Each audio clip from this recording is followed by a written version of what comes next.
Aaron? Yeah. Done it.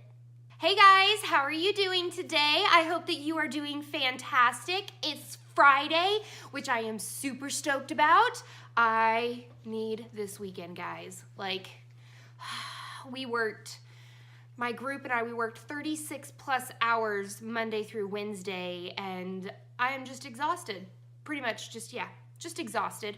And I was thinking about some ideas. I was like, oh my gosh, tomorrow's Friday and I need to put out a video. So I got my thinking cap on and I decided that I wanted to do a video on the 10 cozy mystery series that I haven't finished and that I need to finish because, you know, cozy mysteries are almost always in a series format and you want to be able to just dive in and just read the whole entire series. So some of them I'm only probably 1 or 2 books behind, but others I'm like over 10 behind, which is a little embarrassing if you ask me. I'm not going to go into depth on what all of these series are about because 10 books in a video will be really, really long, and I don't want to make it really, really long because, you know, yes. So before I get started, I want to thank you all so much, those that are new that are subscribing to me. Holy crap, guys, I am 20 away from 800 subscribers. I love you guys so much. Thank you for watching my face and wanting to watch my face and coming from my other friends' channels and subscribing to mine. It makes me feel all warm and fuzzy inside. So thank you so much. So let's get to it. The 10 cozy mystery series that I need to finish. All right, so the very first book that I want to finish the series on is the Chocolate Covered Mystery by Kathy Aarons. The very first book is Death is Like a Box of Chocolates, and this follows best friends Michelle Serrano and Erica Russell. They're celebrating combining their bookstore and their chocolate shop together. In this very first one, the photographer actually is killed and they want to know what happened because it looks like he might have been poisoned by Michelle's chocolates. So this is a really, really good series. Of course, you know me, I love any baking or food related cozy mystery. So I read the first 2 in this series, and I think there are like 3 or 4, so I really want to read these. The second series that I want to talk about is the Wine Lovers Mystery Series by Michelle Scott. I think there are 7 or 8 in this series, and this follows a waitress who gets she runs into this other client, and there's a big, huge blow up between him and his date, and he apologizes for how rude his date was, and then realizes that she has a lot of knowledge about wine, and he actually brings her up in California to the vineyard country, and it follows them, and a murder happens on the vineyard, and they're trying to blame Derek, the owner of the winery, that he murdered him, and Nikki, the main character, is trying to figure out who did it, who can she trust, who can't she trust, and this is just a really, really fun and awesome series. The third series, and this is not going to come as a shock to anyone, is the Magical Bakery Mystery Series by Bailey Cates. I have read the first 4 or 5 of them. Let me see, 1, 2, 3, 4. I've read the first 4 of them, and I think there are 7, and this of course follows Katie Lightfoot and her bakery that she owns with her aunt and her uncle, and how she's sort of coming into herself as a hedge witch, and she's a light witch as well, and it seems that weird things keep happening around her, such as stumbling upon dead bodies, and she always has to figure it out. She's always one step ahead of the police department. So I love this series and I need to finish it. There's just not enough time in the day. Speaking of magic, or a magical cozy mystery series, this is Pleading for Mercy. This is a magical dressmaking series by Melissa Bourbon. This series follows Harlow Jane Cassidy. She's actually a descendant of Butch Cassidy, and it seems that all of the women in Butch Cassidy's family have certain powers. They aren't very, showy powers. Like, there's someone who has a green thumb, others who can talk to animals like goats and donkeys and things like that. But Harlow seems to have a knack for making beautiful clothing. And the clothing isn't just beautiful itself, it actually has powers inside of it, that the wearer that it is made for, something that they want, something they desire or need, comes to fruition. And this is just a really fun series. I love that it's based in Texas, and that's really close to Oklahoma, and so there's a lot of the terms and slang and just terminology that I really get because we're so close. And I really love this series. It's really fun to read. Okay, I promise not all of them are magic related. It just so happened that I grabbed all of them in a row. But the next series that I want to finish is the Magical Cats mystery series by Sophie Kelly.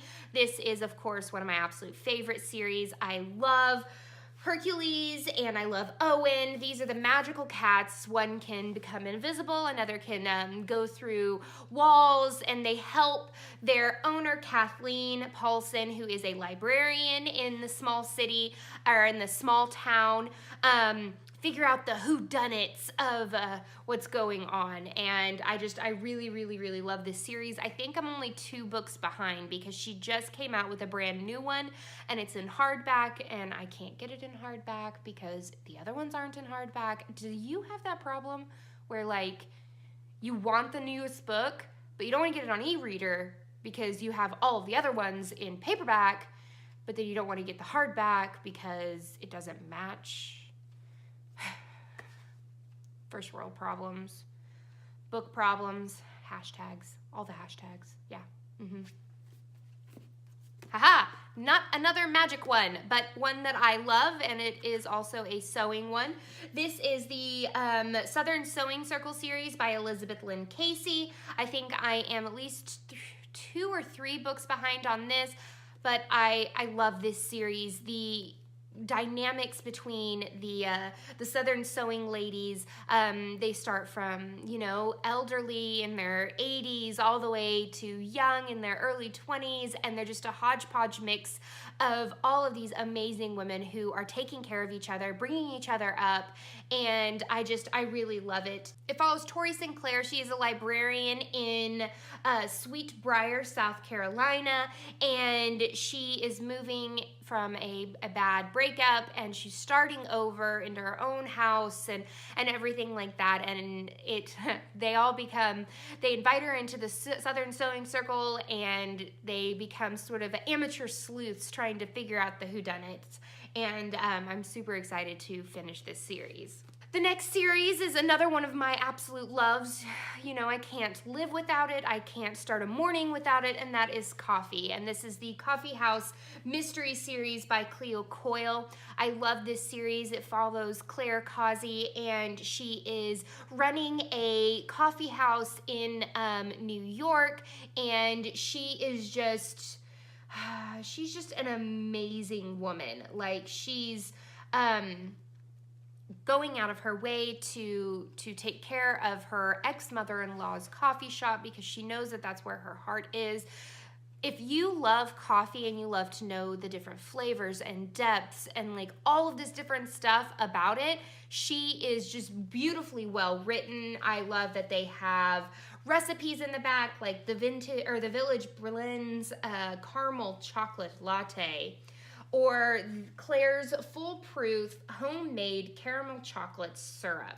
And I love it when they actually put the recipes at the end of the book, and I am like 10 or something behind in this series. Like, I've read the first 4 or 5, and then there's like, I don't know, there's tons more, and I can't wait to get my hands on them and finish them out.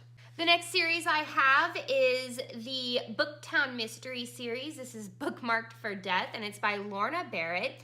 And this also includes recipes, which I'm super excited about, but I love this series. It's all about bookstore owner Trisha Miles, and this is not the first in the series, But she moves after a bad divorce and moves to a small town, and she opens up her dream vintage sort of bookshop. She has all different kinds of books, old antique books, rare books, new books, and I wish I could be her, because I want my own bookshop and I live vicariously through her in this series. I have read, oh my goodness, 6 of these books.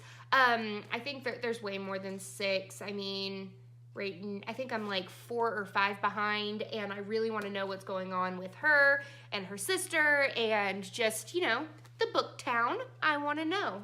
And last but certainly not least is Buried in a Book, a novel idea mystery by Lucy Arlington. This follows Lila Wilkins. She was a former newspaper journalist, and she actually gets let go. She doesn't work for them anymore. And she's in a midlife crisis in a way. She's trying to figure out what she wants to do with her life. And she decides that she's going to accept an internship at a novel idea, a thriving literary agency in the utopian town of Inspiration Valley in North Carolina. And she decides that she's excited to have a new chapter in her life. And of course, it's not all going to stay the same when an aspiring author drops dead and an old author who everyone thought was dead reappears. And this is just, I've read the first in the series, but I really did love it, and I want to know what else is going on with Lila and where it goes. I think there's more than 3 or 4 in this series as well. As always, I will link all of these books down below. They're Goodreads, and then I will also link Amazon links to all of these books so that it's one click away. Guys, thank you so much for everything. I mean, you guys are just fantastic. So that's the end of this chapter of Courtagonist. Please like this video if you will. If you learned something new about some cozy mysteries and you're excited to have more books in your TBR, subscribe if you haven't already, because I want to become bookish friends so that we can, you know, fangirl over all of the cozy mysteries together, or fanboy with the mysteries together. All of the fanning, all of them. And until next time, guys, happy reading. Bye.